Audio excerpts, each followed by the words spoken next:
Hi, my beautiful family. Welcome back to Life-Changing True Stories. Today we bring you a heartfelt and powerful journey of love, redemption, and the courage to change when life feels completely lost. This is the story of Elena Drake and Jackson Stone, a story that begins in the shining penthouse of Manhattan, but soon travels deep into the human heart. The morning sun spilled through the towering glass walls of the Drake residence, turning every marble surface into gold. Elena Drake stood barefoot near the window, her reflection mixing with the skyline behind her. The city moved below like a restless ocean, but she felt nothing: the noise, the horns, the flashes of cameras, the sound of wealth. It all seemed empty now. Her fingers tightened around a crystal glass half filled with champagne. Breakfast had become liquid long ago. She was 26, the only daughter of billionaire industrialist William Drake, and the only thing people ever said about her was how beautiful, spoiled, and broken she had become. It had been 3 years since her mother, Catherine, died in a car accident on a rainy night. That single tragedy had split Elena's world in two.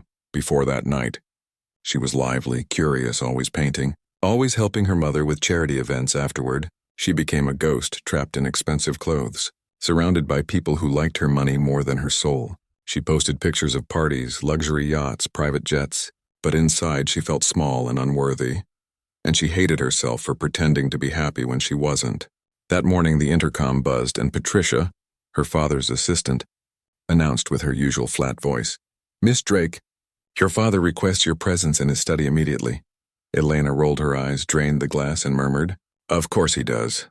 She slipped into designer jeans, threw on a silk blouse, and walked through the penthouse hallway filled with art worth millions, none of which she had ever really looked at. Her father sat behind his giant mahogany desk like a general before battle. Screens flickered with stock prices and documents covered every inch of polished wood.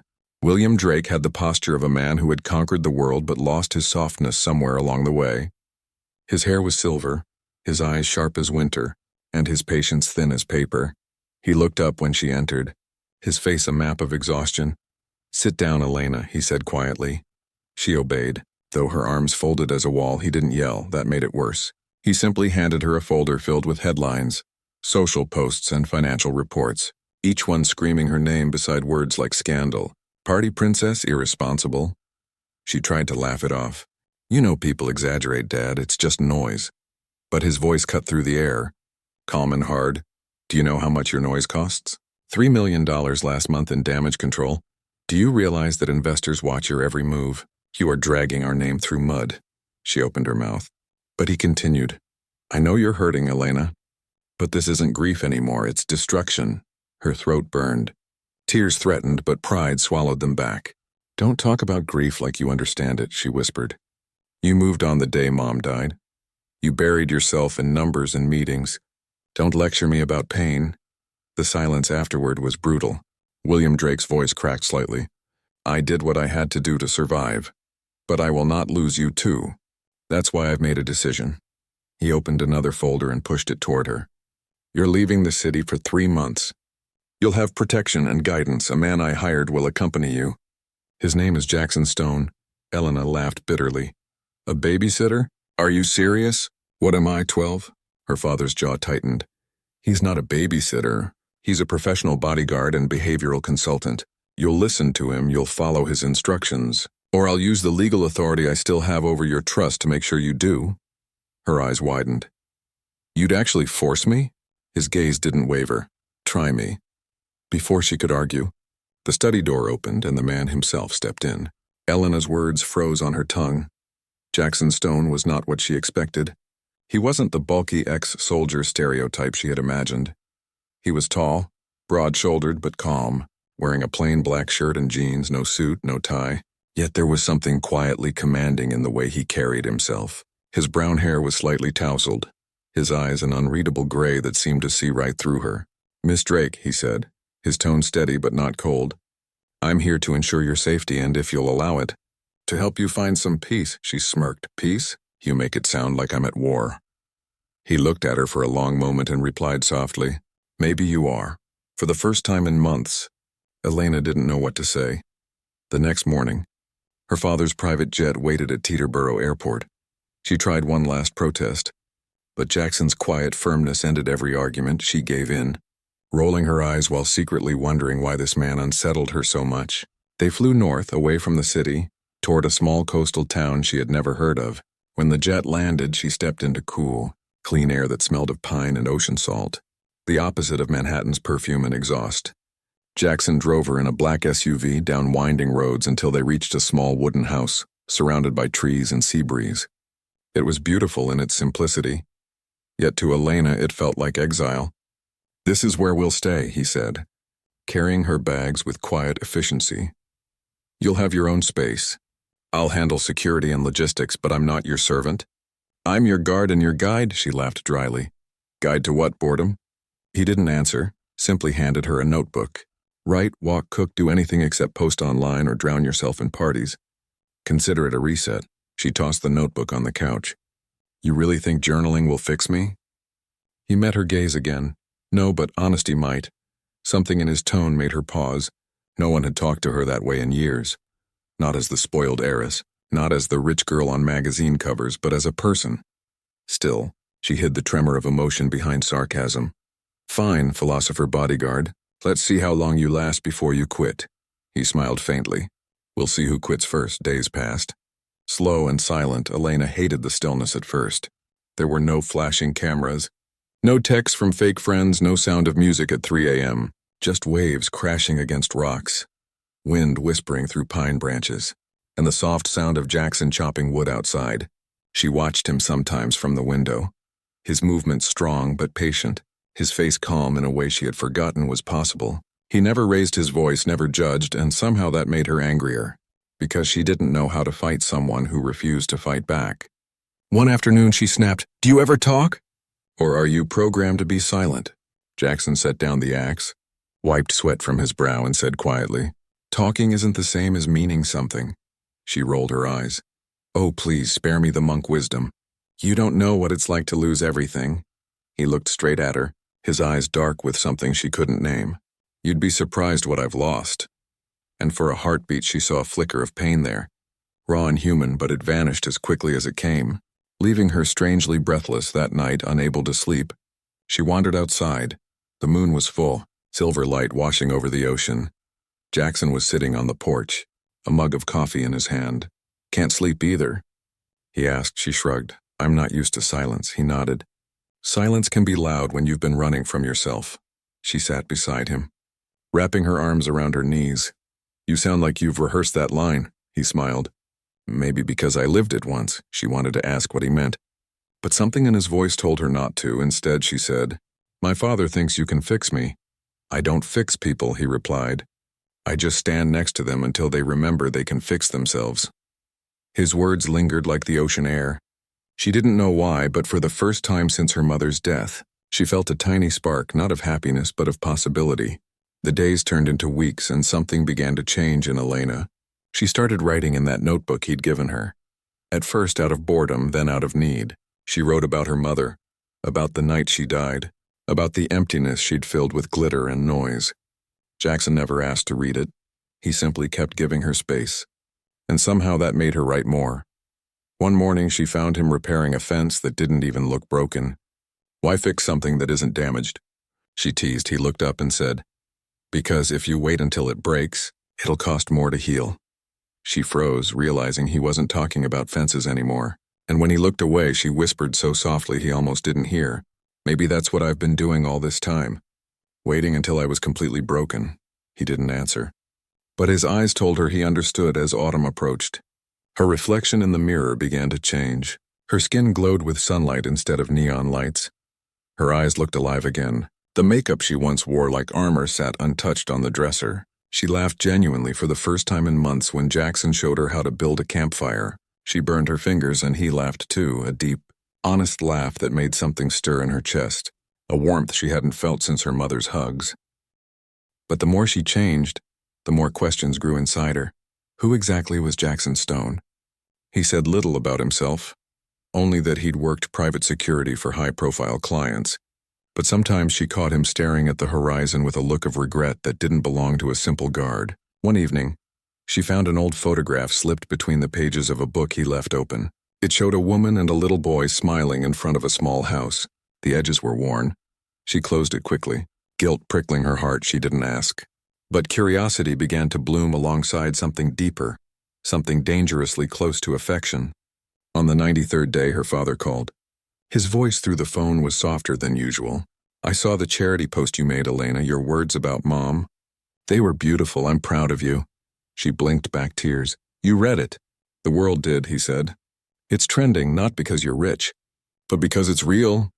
After they hung up, she sat on the porch staring at the sea. Looks like your assignment worked, she said to Jackson. He shook his head. No, Elena, you worked, that night. She realized she didn't want to go back to the old life. She wanted something real, but reality had its own surprise waiting. The next morning, she overheard a phone call she wasn't meant to hear. Jackson's voice was low, firm. Yes, sir. The job is done. She's ready. I'll tell her the truth soon. Her heart froze. The job? The words echoed in her chest. When he stepped out of the cabin later, she confronted him. What did you mean? The job is done? Who are you, really? For the first time, he looked genuinely torn. Elena, please, let me explain. Explain what? That my father hired you to spy on me? To manipulate me?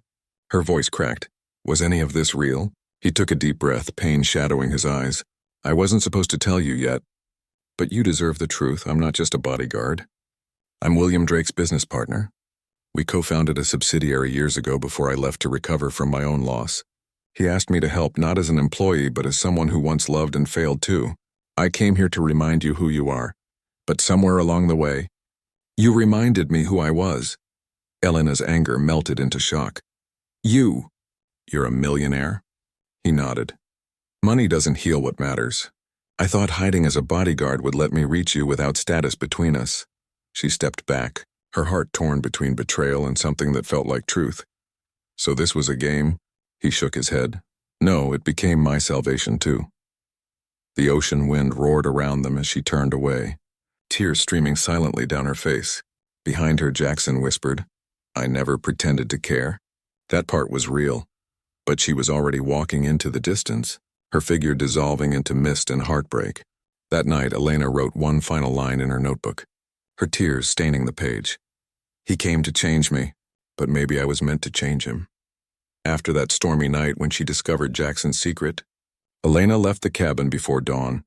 The world around her was still gray with mist, and her footsteps crunched on the gravel road that led toward the cliffs. The ocean below thundered against the rocks like a reflection of her heart. She walked until the wind stung her face and salt coated her lips. Everything inside her screamed that she had been used, that the one man she had finally trusted had only been acting, yet another player in her father's endless attempts to control her. But beneath the anger there was confusion, because she could not deny that Jackson's words had carried pain, not calculation, and that made her heart ache even more.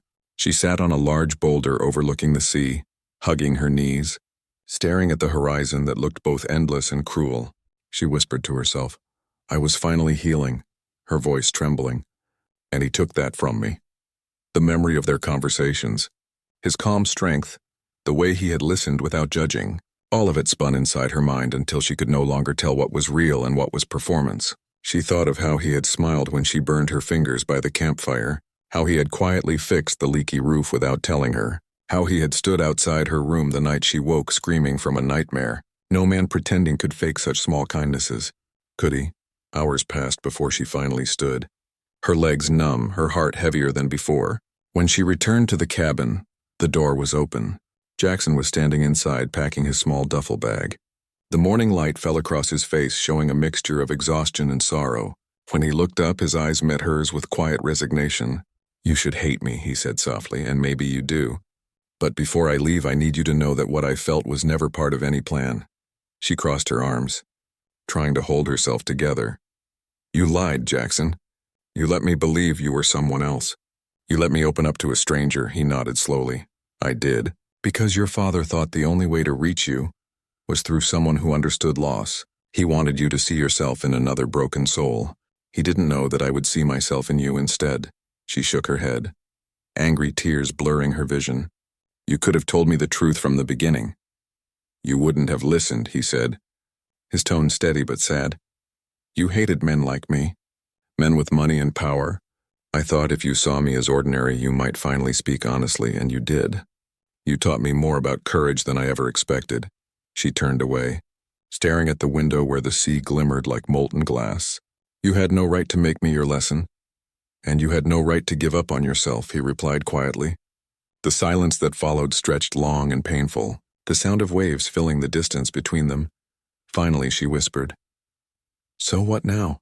He placed the duffel bag on the floor and said, "I'll go back to the city, finish some business, maybe disappear again. But you, Elena, you'll keep going, you'll keep living without masks. That's all I ever wanted." She bit her lip, fighting the urge to beg him to stay, but pride kept her still. He stepped closer, stopping just short of touching her. "You may think I changed you, but the truth is you were always strong. You just needed to remember." His voice broke on the last word, and before she could respond, he walked out into the sunlight, the door closing softly behind him. For 2 days, the cabin felt like a tomb. Elena wandered from room to room, touching the objects he had repaired. The half-finished cup of coffee still on the porch, the notebook she had filled with words that now felt haunted. She realized that silence could be even louder when it carried the echo of someone who was gone. She tried calling her father, but he was in meetings overseas. Patricia's polite voice on the phone sounded distant and unreal. She thought about returning to Manhattan, about throwing herself back into the noise of parties and flashing lights. But when she looked at her reflection in the mirror, she saw a different woman. Her eyes had depth. Her face carried strength. She whispered to her reflection, "No, I won't go backward," so she stayed. She began to wake early, watching the sunrise over the water. She started cooking simple meals, cleaning, reading books Jackson had left on the shelves. One of them was about meditation, another about rebuilding after grief. She smiled bitterly when she found small notes in the margins written in his hand.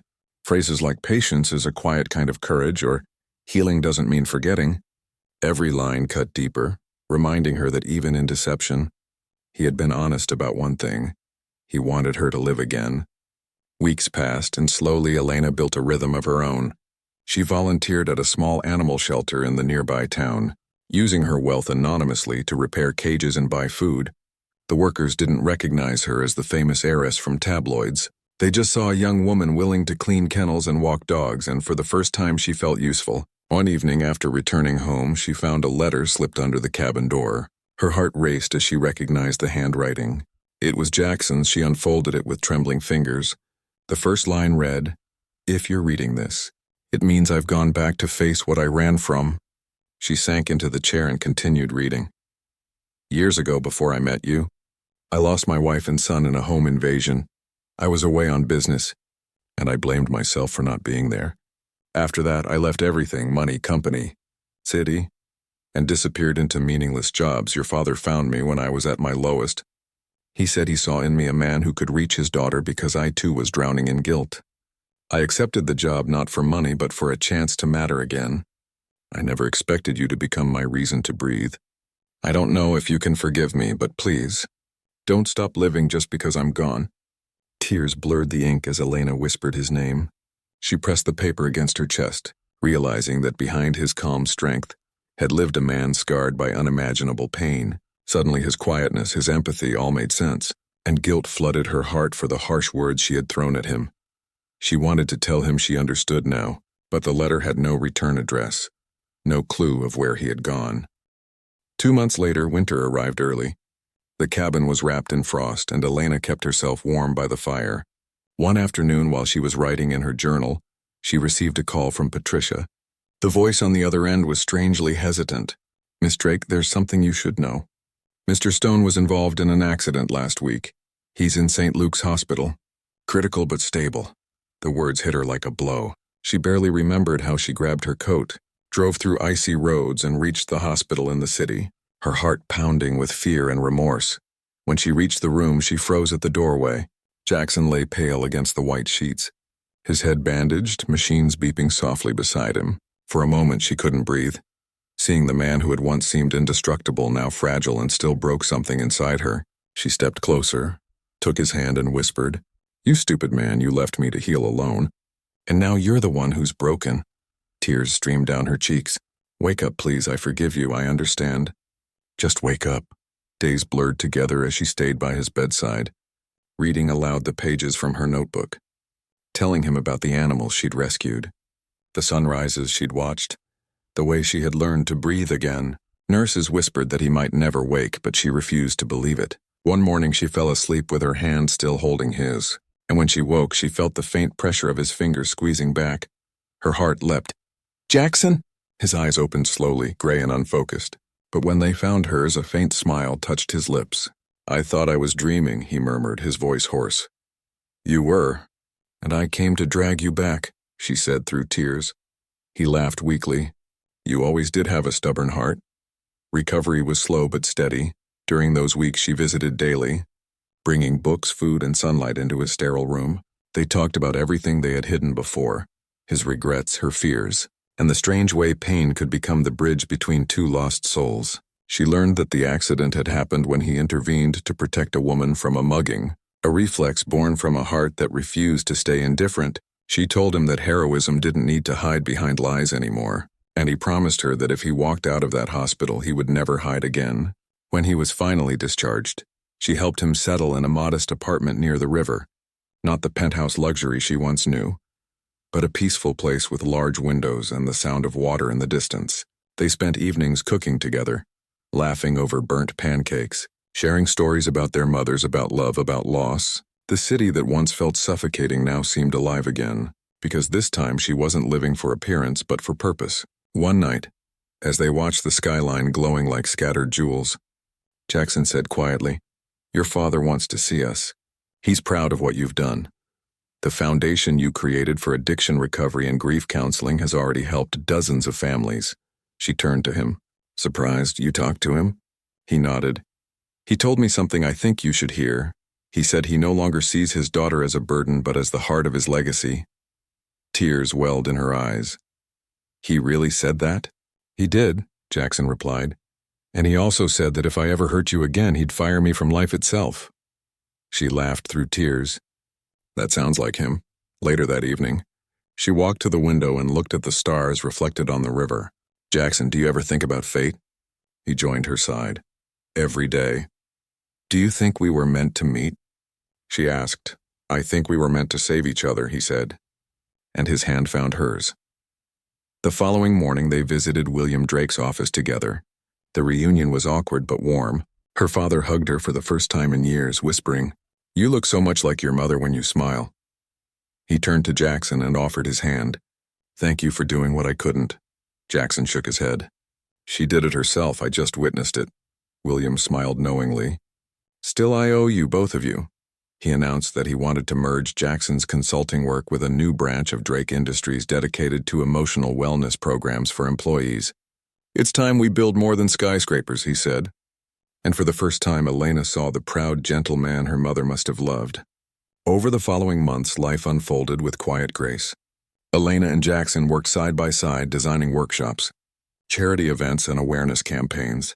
They traveled to schools, hospitals, and small towns, sharing their story not as a scandal but as a testament to transformation. The tabloids that once mocked her now called her the healer of hearts, though she always laughed at the title, saying, "I'm just a girl who stopped running." And Jackson would smile, whispering, "And taught me how to stop hiding." Yet even as love blossomed between them, they both knew healing was not a finish line but a lifelong journey. Sometimes Jackson would wake from dreams of his lost family, trembling, and she would hold him until dawn, whispering that forgiveness is not forgetting, but learning to live with memory. Sometimes she would still feel the pull of the old world, the glamour, the attention, and he would remind her with a smile, "The only spotlight that matters is the one in your soul." Together they built something stronger than wealth, something no tragedy could buy or destroy. One evening, a full year after the day she first met him, they returned to the old cabin by the sea. It was spring again. The trees had new leaves, and the ocean sang the same eternal song. They sat on the porch watching the sunset. She turned to him and said, "When you came here, you pretended to be a bodyguard to change me. But you were the one who ended up changed." He laughed softly. "I think we both were, Elena. Maybe that's what love really is. A mirror showing us who we can be when we stop pretending." She rested her head on his shoulder. "Then promise me we'll keep looking into that mirror no matter how many storms come." "I promise," he said. And together they watched the horizon glow until the first stars appeared. A full year had passed since Elena and Jackson returned from the sea. The world had changed quietly around them. Drake Industries' new division, the Haven Initiative, had become a model for emotional wellness in the corporate world. Employees attended counseling programs, single parents received support, veterans found jobs, and for once, Elena felt like her life was creating ripples that mattered. She was no longer the woman who drank champagne for breakfast. She was the woman who gave hope to others, the one her mother would have been proud of. Every morning she woke before sunrise, made coffee, and joined Jackson on their small balcony overlooking the river. The skyline shimmered beyond, but her favorite view was still his calm face, softened by dawn light. He had healed too. The haunted shadow that once lived in his eyes had grown gentler, though sometimes she still caught a flicker of pain when he thought she wasn't watching. He never spoke of the night he lost his family, but his silence had changed texture, from torment to quiet remembrance, and she respected that. Their days were busy, meetings, travel, interviews, and workshops. People loved their story. The millionaire's daughter and the man who had once pretended to guard her but ended up guarding her heart instead. Yet behind the cameras and microphones, life was still beautifully ordinary. They argued about which curtains to buy, laughed over burnt dinners, shared tired smiles after long flights. They were not perfect, but they were real, and that was enough. Until one autumn evening when life reminded them that peace is never permanent, that every healed heart must someday face its next wound. It began with a phone call. Elena was sitting in her office finishing reports when her father's voice came through the line, rough and trembling in a way she had never heard before. "Elena, there's something you need to know," he said. "One of our major partners, Sterling Global, is under investigation for financial fraud. They're accusing us of involvement." Her stomach dropped. "What? That's impossible, Dad. Our records are clean." "I know," he said, "but they're twisting numbers. Using your name in documents to claim that you approved fake charity transfers." She froze, unable to process. "My name? That's insane."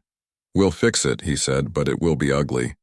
The press already knows." By the next morning, headlines flooded every screen. Drake heiress involved in charity scandal. Her pictures from years ago. The wild parties, the designer clothes, the careless smile, all resurfaced like ghosts. Online trolls called her fake, opportunist, liar, and within hours, sponsors began to withdraw support from the Haven Initiative. Jackson found her in the kitchen staring at her phone, pale and silent. He took it gently from her hand and turned it off. "Don't read them," he said. "You don't owe your soul to strangers." But she shook her head, her voice trembling. "They're right, Jackson. I did this to myself. I gave them a reason to believe the worst." He stepped closer, placing a hand on her shoulder. "Elena, look at me. This is not your fault. You can't let your past write your future again." She wanted to believe him, but inside her old guilt stirred like a monster awakening, whispering that she didn't deserve happiness, that she would always ruin everything she touched. The following week became a blur of chaos. Reporters outside her building, flashing cameras blinding her when she tried to step out, lawyers calling nonstop. Even Patricia sounded nervous on the phone. William Drake was fighting to protect the company, but his tone carried fear, and that terrified her more than the headlines. One night, exhausted, she walked out to the balcony where the city glowed cold and distant. Jackson joined her quietly, bringing a blanket around her shoulders. "Remember what you told me once?" he asked softly. "That silence can be loud when you're running from yourself." "Don't run now, Elena, face it." She turned to him, eyes filled with tears. "I don't know how. What if they destroy everything we built?" He smiled faintly.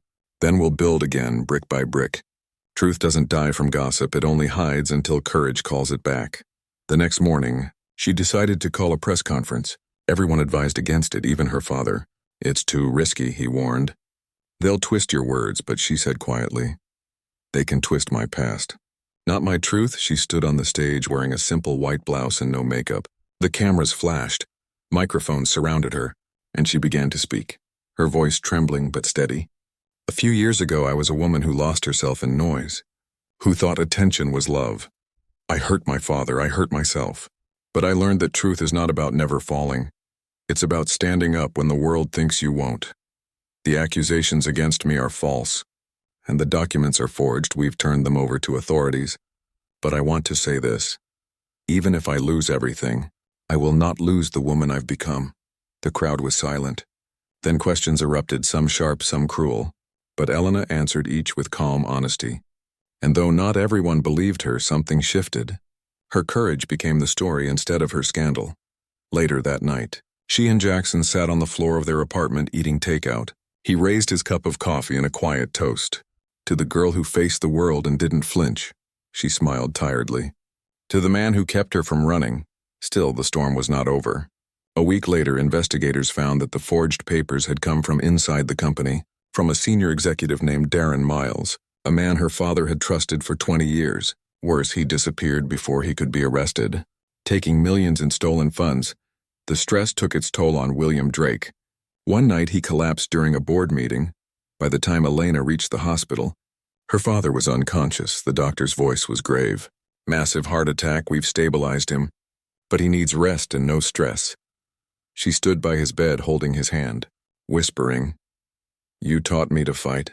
Now you fight too." During those sleepless nights at the hospital, Jackson never left her side. He brought her food, blankets, and silence when words were useless. But inside, a different kind of storm brewed, because Elena felt guilt heavier than any accusation. "He worked so hard because of me," she said one night. "If I hadn't dragged our name through the mud again, maybe this wouldn't have happened." Jackson took her face gently in his hands. "Don't do that, Elena. Your father made his own choices. He fought his whole life for control. Now he has to learn to rest. This isn't your fault." She looked into his eyes, searching for strength, and whispered, "Then why does it feel like it always is?" He kissed her forehead softly. "Because you have a heart that cares too deeply, and that's both your pain and your power." When her father finally woke, his first words were weak but filled with warmth. "You look tired," he whispered. She laughed through tears. "So do you." He smiled faintly.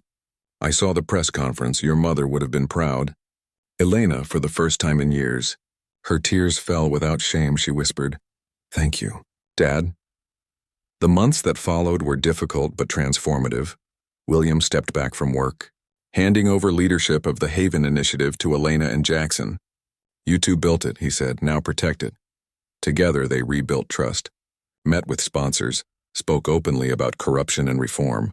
Transparency became their weapon, truth their brand. Slowly, the world began to see them again, not as scandal, but as resilience. Yet despite their success, something inside Jackson began to change quietly. He became distant, distracted, often lost in thought when she spoke. At first she ignored it, thinking he was tired. But one evening she found him sitting alone on the balcony staring at the skyline. A letter in his hand. When she asked what it was, he hesitated. "It's from the legal department. Apparently my past, my name, is linked to an old case involving the company that manufactured the weapon used in the invasion that killed my family.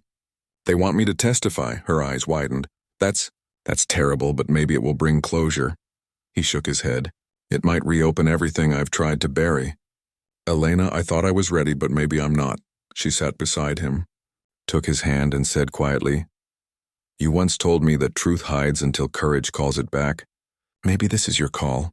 His eyes glistened in the city light.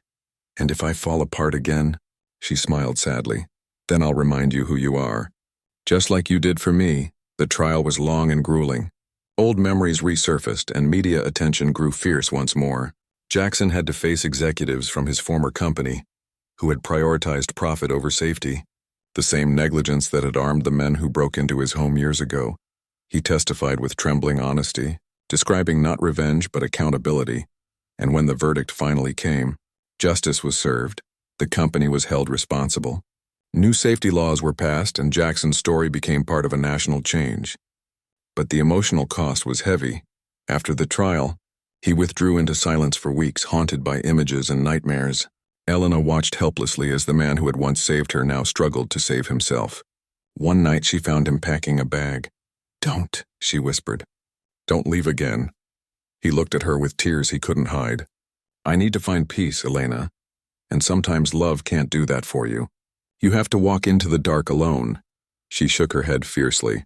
"You're wrong. Peace isn't found alone. It's built together." He touched her cheek, his voice breaking. "Then wait for me, and I'll come back whole." She wanted to scream that she didn't want wholeness, she just wanted him. But she knew his journey wasn't one she could walk for him. So she let him go, watching as the man who had once appeared at her father's door as a stranger disappeared into the night once more. Days turned into weeks, winter snow fell again over the river, and she kept the cabin by the sea warm for him, writing him letters she never sent, each one ending with the same line, When you are ready to come home, the light will still be on. She continued her work, building shelters, speaking to young women who had lost their way like she once had, telling them, healing isn't a straight line. Sometimes it circles back to test your strength. 3 months later, on a quiet morning, she woke to the sound of footsteps outside. Heart pounding, she opened the door, and there he was, thinner, older, but alive. His eyes carried peace she had never seen before. "I kept your promise," he said softly. "I walked through the dark, and I found the light you left for me." She threw her arms around him, sobbing. "You came back. I told you I would," he whispered, holding her close. "This time I'm not leaving, not for storms, not for ghosts." That night, as they sat by the fire in the cabin where it all began, she said quietly, "Maybe storms don't come to destroy us. Maybe they come to wash us clean," he smiled. "Or to remind us that even in thunder, hearts can still whisper." She leaned her head against his chest, listening to the steady rhythm. The same heart that had once saved hers now beating in perfect time with her own. Outside, the storm raged again. But inside there was only warmth, and the kind of peace that isn't the absence of chaos, but the presence of love that endures through it. The cabin by the sea was quiet when Jackson returned. The winter air was sharp, and the waves carried the low song of memory. Elena stood at the window, her hands trembling as she watched him step across the snow, his face framed by the gray light of dawn. He looked different, older, wiser, but peaceful. The kind of peace that comes only from walking through darkness and refusing to give up. When he reached the porch, he stopped. Their eyes met through the glass, and for a moment neither spoke. They simply stared, realizing how far they had come from the broken people they once were. Finally, she opened the door, and without words, they fell into each other's arms, holding tightly as if afraid the world might take this moment away.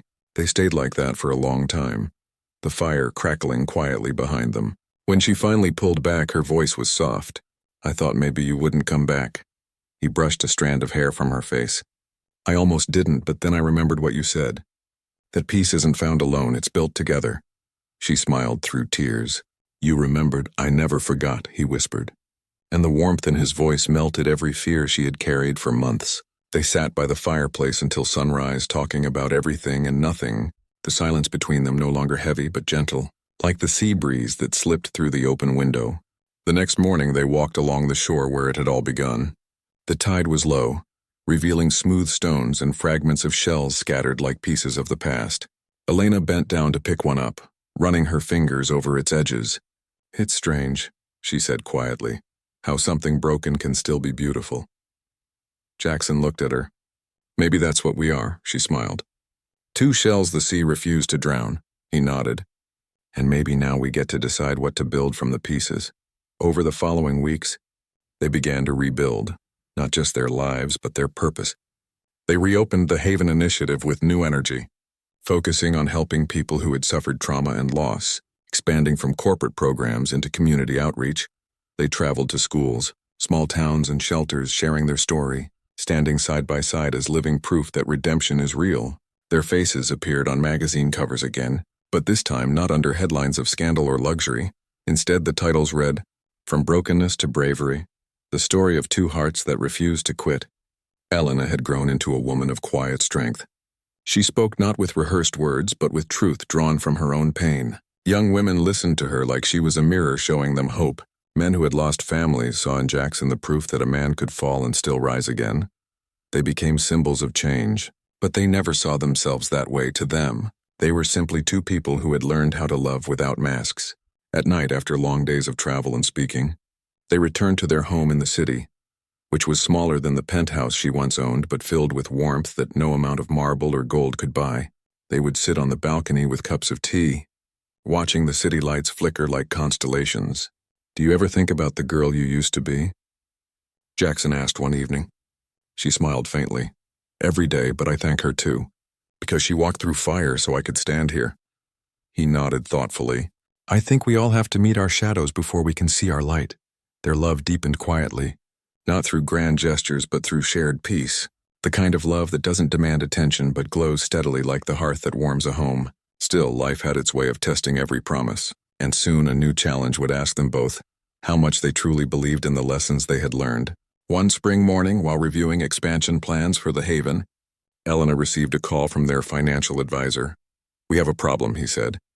"There's been an embezzlement in one of the new charity branches overseas. Funds are missing and the media already knows." Her chest tightened. Not again, she thought. Not another shadow threatening what they had built. She immediately called Jackson, and within hours they were on a plane to Madrid, where the branch operated. The investigation revealed a trusted regional director had diverted funds to personal accounts. It was betrayal wrapped in professionalism, and it hit Elena harder than she expected. "I thought we built something pure," she said one night in the hotel room, pacing near the window. "Something that couldn't be corrupted." Jackson stood behind her, his voice calm. "Elena, purity doesn't mean perfection. It means integrity when tested. This is another test." She turned, frustration burning in her eyes. "I'm tired of tests. I'm tired of proving that I've changed. When do I get to just live?" He walked closer, his gaze steady. "When the world stops needing your light, but until then, you don't stop shining." His words pierced her anger and melted into her heart. She leaned against him, whispering, "How do you always know what to say?" He smiled. "Because I've already walked through silence." The following days were filled with press interviews and meetings. Elena decided to personally confront the situation, rather than let lawyers or executives handle it. She spoke publicly again, admitting the truth of what happened, announcing new systems of transparency, and promising to personally compensate the affected programs. The humility in her actions silenced critics faster than any legal defense could. The headlines shifted from scandal to admiration once more, and this time she didn't feel relief. She felt grounded, because she knew that the power of honesty could rebuild anything. After returning home, Jackson surprised her one evening with a small envelope. "What's this?" she asked, curious. He smiled mysteriously. "Open it." Inside was a photograph of the old cabin by the sea, freshly painted, its porch repaired, and beneath the photo were 4 words. "Will you marry me?" She gasped softly, her eyes widening. "Jackson." He knelt before her, not with diamonds or grandeur, but with sincerity that filled the entire room. "I pretended to be a bodyguard once because I didn't believe I deserved to love. But now I know that love isn't something we earn. It's something we give. Will you spend your tomorrows with me?" Her tears fell freely. "Yes, 1,000 times yes," she whispered, pulling him into her arms. Their wedding was not extravagant. It took place at the same beach where they had first fought and found each other. The guests were few. Close friends, William Drake, Patricia, and a handful of people whose lives they had touched through the haven. The wind carried the scent of salt and roses. Elena wore a simple white gown that shimmered like sunlight on water. Jackson wore a gray suit with no tie, just a small seashell pinned to his pocket, a symbol of their shared journey when they exchanged vows. Neither promised perfection. They promised honesty, patience, and forgiveness. "When storms return," Elena said through tears, "we will hold the line together. And when silence grows," Jackson replied, "we will fill it with truth." Their kiss was not fireworks. It was sunrise, slow, gentle, inevitable. Afterward, they danced barefoot on the sand while waves touched their feet. William Drake stood nearby with misted eyes, whispering to Patricia. Her mother would have loved this. Elena saw him and ran to hug him. "Dad," she said softly. "Thank you for believing in me even when I didn't," he smiled. "No, thank you for proving me wrong when I thought I'd lost you." She laughed through tears. "We both found what we needed, and in that moment, she realized that love had not only healed her and Jackson, it had also mended the years of distance between her and her father. After their wedding, they moved into the cabin permanently, turning it into both a home and a retreat center where people could come to recover, breathe, and rediscover themselves. They called it the Promise Retreat. It quickly became a sanctuary for those who had been broken by life's storms. Artists, soldiers, widows, and young dreamers came there to rest and heal.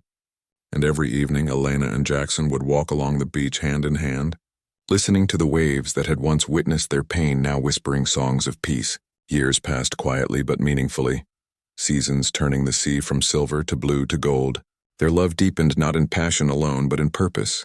They faced challenges, illnesses, financial strains, losses, but never separately again. One night during a particularly fierce storm, the wind howling outside, Jackson stood by the window watching lightning illuminate the waves. Elena came up behind him, wrapping her arms around his waist. "Do you ever get tired of storms?" she asked softly. He shook his head. "No. They remind me that calm isn't something given, it's something earned. She smiled against his back. You've earned it, Jackson. He turned, cupping her face. So have you, Elena. You were once a woman searching for meaning in mirrors. Now you're the reason others find their reflection in hope. Later that night, as they lay in bed listening to the rain, she whispered, Do you ever think of tomorrow? He nodded. Always. Does it scare you? She asked. He smiled. Not anymore, because for the first time, tomorrow isn't something I face alone. She closed her eyes, resting her head against his chest, and drifted to sleep to the rhythm of a heart that had once been broken, but now beat with peace. Months later, a letter arrived addressed to both of them from an anonymous sender. Inside were photos of children at a newly built school in a remote village, with a message that read, Your foundation rebuilt our home, our hearts, and our future. Thank you for giving us tomorrow. Elena held the letter close, her eyes brimming with tears. This, she said softly. This is why it all happened, why the pain, why the loss, why the storms, Jackson smiled. Because sometimes life breaks us not to punish us, but to prepare us to rebuild others, she nodded. And that is the real promise of tomorrow. Years passed gently at the promise retreat. Seasons brushed the coastline with color. Winter silver, spring green, summer gold, autumn amber. And the sea outside their home sang endlessly as if remembering every word, every tear, every heartbeat that had ever echoed along its shore. Elena and Jackson had turned the once lonely cabin into a haven for hundreds. It no longer smelled of dust or regret, but of fresh bread, jasmine candles, and laughter. Guests came from across the world, teachers burned out by stress, soldiers haunted by war, widows learning to breathe again, young dreamers searching for purpose, and all of them left carrying a little of the light that Elena and Jackson had learned to kindle. Each morning the sun rose over the horizon, painting the water gold, and Jackson would make coffee while Elena wrote in her journal by the window. Her auburn hair touched with silver now, her eyes softer but brighter. She had discovered that beauty was not youth but peace. That happiness was not noise, but quiet gratitude. Sometimes she would look at Jackson and smile to herself, thinking how strange it was that the man who had once pretended to protect her had become the safest place in her world. Their love was no longer fiery and desperate, it was calm, deep, and endless like the ocean they lived beside. They didn't need to fill silence with words because their hearts spoke in understanding. They walked the beach every evening, their hands always finding each other, and even when storms rolled in, lightning flashing across dark clouds, they never felt fear anymore, because they had lived through worse and found light within it. One autumn afternoon, the Promise Retreat celebrated its 10th anniversary. People from all over came to honor them. The guests filled the lawn with color and laughter. Former residents returned with stories of success. Artists who had found their voice. Families reunited. Addicts now counselors. Every life a ripple born from the love that started here. William Drake, now gray and gentle, stood on the stage with a trembling smile. My daughter once believed she was lost, he said. But she was simply becoming who she was meant to be. The crowd applauded, and Elena felt tears slide down her cheeks. Jackson reached for her hand under the table, whispering, You did this, Elena. You turned pain into purpose. She shook her head softly. No, we did this together. Later that evening, when the guests had gone and the lanterns flickered low, Jackson took her hand and led her to the shoreline. The moon rose like a pearl over the sea. Do you remember, he said quietly, the first night I came here? When your father hired me to protect you from yourself? She laughed through nostalgia, and I thought you were an arrogant babysitter. And you were the most stubborn woman I'd ever met, he smiled. I still am, she teased. He nodded. Yes. And I thank heaven for that, because your stubbornness saved me. They walked for a while in silence, the waves whispering around their feet, until Elena stopped. Her face turned toward the wind. Do you ever wonder what comes next? She asked. After all of this, after us? Jackson looked at her, his eyes filled with the calm of a man who had already made peace with life. I used to fear the end, he said. But now I think of it as passing the torch. Love doesn't end, it travels. It finds new hearts to live in, she smiled gently. Then I hope ours travels far. The years that followed were golden, filled with small joys that mattered more than the grand ones. Shared breakfasts, laughter with visitors, evenings reading by the fire. Every day they lived as if it were both the first and the last. And the Promise Retreat continued to grow, expanding into new places. Led by people who had once been healed there, One of them was a young woman named Sophia, who came at 22 after losing her brother in a car crash. Broken and angry, she had spent months unable to speak, until one evening Elena sat beside her on the porch and simply held her hand. No advice, no questions, only presence, and eventually Sophia began to talk. She stayed for 2 years, and when she left, she said, "You gave me my voice back, and I'll use it to help others." She later founded a youth center in Chicago and named one of the buildings Stone Hall, after the man who had taught her that strength could be gentle. As time passed, Elena began to slow down. Her body no longer moved with the same grace. Sometimes she felt a dull ache in her chest when climbing the hill behind the retreat. Jackson noticed but never pushed. He simply walked beside her, matching her pace, carrying the heavier bags, doing it all with quiet tenderness that spoke louder than any vow. One evening, as they watched the sunset, she said softly, "You know, when I was younger I thought love was excitement. But now I see it's peace," he smiled. "Peace built on shared storms," she nodded, "and every scar a reminder that we survived." One winter night, snow began to fall heavily, blanketing the world outside in silence. They sat by the fire reading letters from old friends, when Elena suddenly pressed her hand to her heart and winced. Jackson immediately knelt beside her. "Elena?" She smiled faintly. "It's nothing. Just a little pain." But he saw the shadow in her face. They drove to the city hospital, where the doctors confirmed it. A heart condition, not fatal but serious. "You'll need rest," the doctor said. "And less stress." Jackson took her hand and said quietly, "Then we'll slow the world down if we have to." She smiled. "I can't stop helping people, Jackson." "No," he said. "But you can let them start helping you." In the months that followed, she learned to rest, something she had never done before. Jackson took over more responsibilities at the retreat. But every evening he brought her the letters and drawings sent by people around the world, children, widows, and survivors, all thanking her for giving them hope. One day he walked in carrying a large envelope and handed it to her. "What's this?"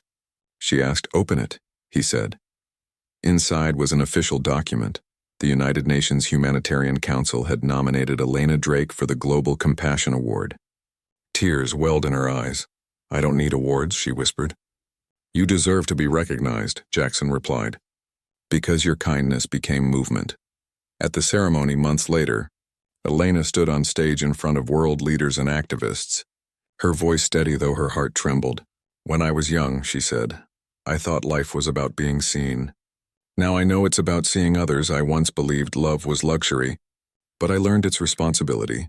And I once tried to drown my pain, but pain taught me how to swim. We can't change the past, but we can turn it into light for others. That is the legacy I wish to leave." When she stepped down from the stage, the crowd stood in silence before erupting into applause.